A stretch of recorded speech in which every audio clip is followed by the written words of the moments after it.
আসসালামু আলাইকুম, সবাইকে স্বাগতম। প্রিয় শিক্ষার্থী বন্ধুরা, আজকে আমি যে লজিক ফাংশন হতে আমরা যখন লজিক গেট অঙ্কন করি আইসিটি বিষয়ে, তখন এই ধরনের যদি লজিক ফাংশন থাকে তো এটা দ্বারা লজিক গেট কীভাবে অঙ্কন করব। তো প্রথমত এখানে ইনপুট কী কী আছে একটু পড়ে নিই, দেখি কী লেখা আছে। এক্স সমান এ নট প্লাস বি, তার উপরে আবার নট, মানে কি এই প্লাস আছে বলে প্লাসের উপরে নট, এটি দ্বারা একটি নর গেট তৈরি করতে হবে। তার আগে আবার একে নট করে নিতে হবে, plus B plus C not. আমরা সমাধানের চেষ্টা করি। প্রথমে ইনপুট হিসেবে আমরা এখানে এর সাথে নট যুক্ত করে এ নট করব। এই যে এ,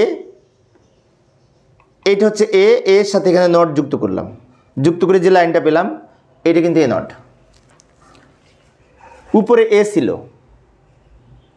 আর এই নটটা ক্রস করে যখন এই লাইনটা নিচ দিয়ে বের হলো তখন কিন্তু এটাকে এ নট হবে।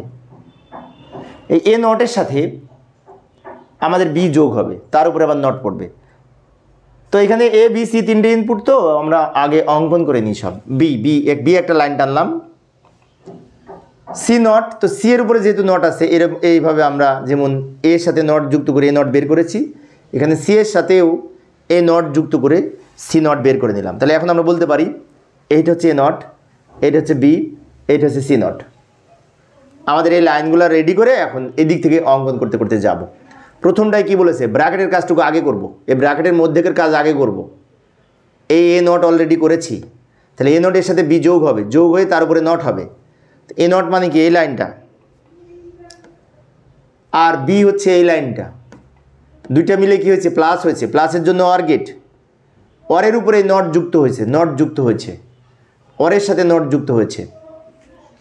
তার মানে এইটার যে সমাধান পেলাম এই লাইনটা এ নট প্লাস বি, তার উপরে এই নট।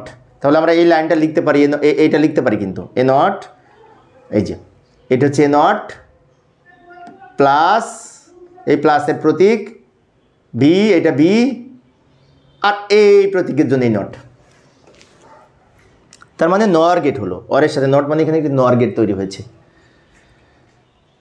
এখন কি করব, ভালো করে লক্ষ্য করি। এই ফলাফলের সাথে একসাথে বি আর সি নট যোগ করব। এখন তিনটা লাইনে একসাথে যোগ হবে, তিনটা ইনপুট একসাথে যোগ হবে। কোনটা কোনটা, এটার ফলাফল তো এটা পেয়েছি, এটার সাথে বি আর সি নট একবারে যোগ করব। তো বি বলতে এই লাইনটা, এই লাইনটা, আর সি নট মানে কি এই লাইনটা। আচ্ছা, তো আমরা এই তিনটা একসাথে যোগ করার জন্য ওটা উপর থেকে নিয়ে আসি, একটু নিয়ে আসলাম, নিচে কাছাকাছি নিলাম।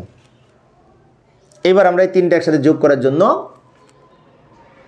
আরও একটু অর গেট অঙ্কন করব।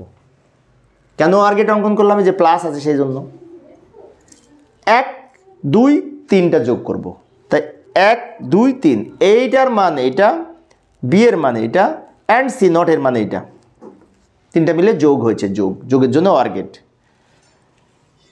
এখন অনেক শিক্ষার্থীর মনে হতে পারে এইখানে আমরা নট যুক্ত করলাম, এইখানে কেন করলাম না? এখানে করব না, কারণ এই প্লাসের উপরে তো ফাঁকা আছে, নট নাই, সেজন্য করব না।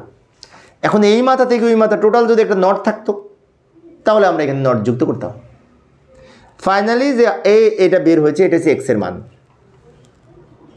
মানে এই টোটালটার মান। এইটা যোগের প্রতীক বি নট, সরি বি আর সি নট, তিনটা একসাথে যোগ হয়েছে, সেজন্য অর গেট।